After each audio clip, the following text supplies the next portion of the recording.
여러분 한번 생각해 보세요. 왜 이렇게 한국 사람들은 아파트에 목숨을 걸까요? 집착에 가까울 정도로 사랑하고 자랑스러워합니다. 그게 단순히 욕심이나 허영심 때문일까요? 아니면 정말 그럴 수밖에 없는 이유가 있는 걸까요? 왜 한국이 아파트에 미칠 수밖에 없었는지, 아파트 공화국이 된 한국 사회의 본질을 들여다보는 시간입니다. 욕망의 문제가 아니라 구조의 문제를 이야기해보죠. 한번 상상해보세요. 부동산을 현금처럼 쓸 수 있다면요. 경제 좀 아시는 분들은 말도 안 된다고 생각하실 겁니다. 부동산의 가장 큰 단점이 바로 황금성이 떨어진다는 거니까요. 그런데 한국의 아파트는 달라요. 그냥 부동산이 아니라 거의 현금 대체 자산입니다.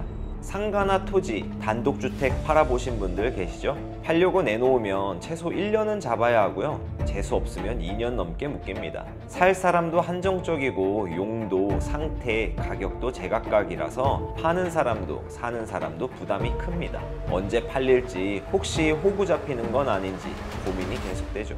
그런데 아파트는 달라요. 게임의 룰이 다르거든요. 시장 상황에 따라 다르긴 하지만 보통 3개월에서 6개월 안에 매매가 가능합니다. 시장 상황이 안 좋다면 오히려 전세 거래는 많아져서 전세를 통해서 매매가의 70에서 80% 정도는 바로 구할 수 있습니다. 대출은 말할 것도 없고요. 이게 바로 황금성입니다. 왜 이런 차이가 날까요? 왜냐면 아파트는 작은 땅덩어리 위에 수백 수천 세대가 같은 타입으로 깔려 있기 때문입니다. 즉 상품이 표준화되어 있다는 거죠. 사람들이 비교를 너무 쉽게 할 수 있어요. 판단이 빠릅니다. 게다가 실거래가가 다 공개되어 있잖아요. 최근에 몇 동 몇 층이 얼마에 팔렸다 까지 전부 볼 수 있습니다. 이게 정말 커요. 그래서 가격 협상도 깔끔하죠. 누구나 대충 감이 옵니다. 이게 바로 경제학에서 말하는 유동성이에요. 필요할 때 바로 현금화할 수 있는 능력. 아파트는 부동산 중에서 독보적으로 이 유동성이 확보된 자산입니다. 대한민국의 아파트는 사실상 현금 대체 자산이라는 거죠. 필요할 땐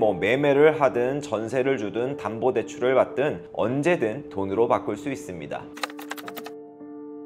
부동산 거래를 해보신 분들은 다 아실 겁니다. 부동산 시장은 사는 사람이 불리한 게임이에요. 왜냐하면 파는 쪽은 거의 모든 내용을 알고 있는데 사는 사람은 아는 게 별로 없어요. 빌라나 단독주택은 더 심각해요. 면적도 제각각이고 건축주가 평면들을 멋대로 바꿔서 도면이랑 실제가 다른 경우가 많습니다. 방 개수나 거실 크기도 직접 가봐야 감이 오고요. 상가나 건물은 얼마나 더 복잡한데요. 임대료, 임차인 상황, 권리금 모든 게 케이스 바이 케이스입니다. 토지는 더 어렵습니다. 도로랑 붙어 있는지 진입로가 막혀 있는 건 아닌지 형질 변경이 가능한지 용도 지역 지구가 뭔지 파악하기가 쉽지 않습니다. 측량해 보면 면적이 다른 경우도 있어요. 결국 문제는 비교가 너무 어렵다는 거예요. 같은 동네, 옆집이라도 전부 조건이 달라요. 사는 사람은 늘 불안하죠. 파는 사람은 다 알고 사는 사람은 모르니까 사는 사람이 약자일 수밖에 없죠. 이게 바로 정보의 비대칭성 문제입니다.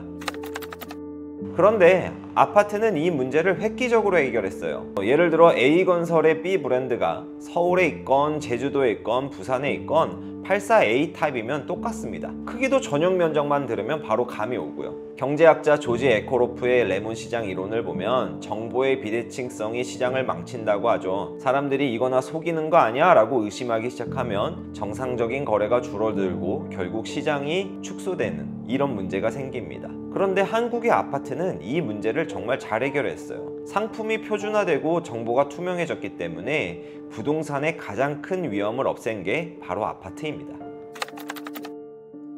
그렇기 때문에 아파트에 아주 강력한 장점이 발생하죠. 바로 가격도 표준화되어 있다는 겁니다. 이 단지의 84A 타입은 10억입니다. 이 한마디면 끝이에요. 왜냐면 누구나 다 알거든요. 동만 다르고 층만 다를 뿐 구조와 면적이 같아요. 그래서 가격 비교가 얼마나 쉬워요. 저 동에서는 얼마에 팔렸고 저 층은 얼마, 고층은 얼마, 실거래가나 KB 시세에 다 나와 있으니까요. 그래서 은행에서 담보평가하기도 얼마나 좋은데요. 결국 아파트는 한국 사회에서 사실상 수표처럼 통용되는 자산입니다. 심리학자 데니얼 카너먼과 아모스 트버스키의 연구 결과를 보면 사람은 손실을 극단적으로 싫어하고 불확실성을 회피하는데 아파트가 이 불확실성을 최소화해 줍니다. 누구나 쉽게 확인할 수 있거든요.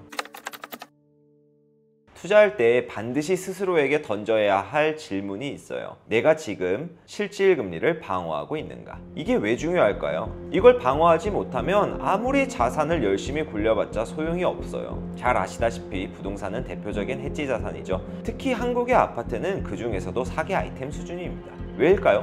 물가가 오르면 건축비가 무조건 올라요. 철근, 시멘트, 기름값, 인건비 모두 물가 항목이거든요. 당연히 물가 상승분이 집값에 반영되는 거예요. 그리고 심리적으로도 아주 중요한 부분이 있죠. 상상해보세요. 누군가 즉석복권에 당첨돼서 10억을 받았다고 해보죠. 그런데 그 10억을 전부 주식에 넣는다?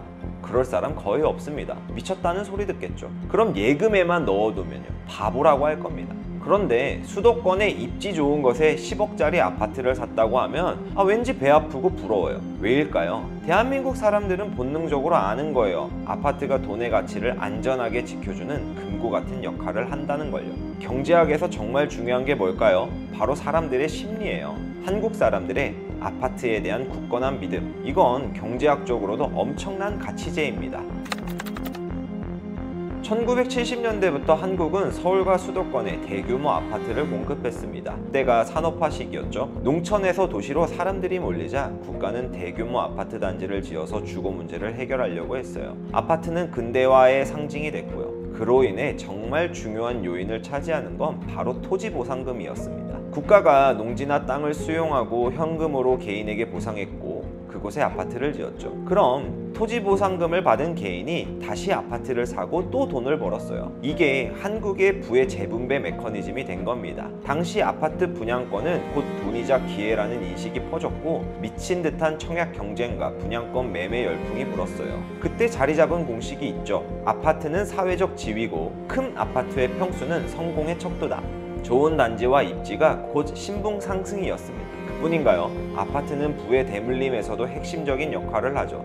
송미령 교수의 아파트 공화국이라는 책을 보면 한국의 아파트는 계급 재생산장치다. 부모가 좋은 입지의 아파트를 사두면 자식은 좋은 학군에 가고 비슷한 계급이 대를 이어 재생산된다고 하죠. 신분 상승과 신분 세습을 가능케 하는 아파트. 사람들의 믿음과 인식이 수요를 한도 끝도 없이 만들어주는 거죠.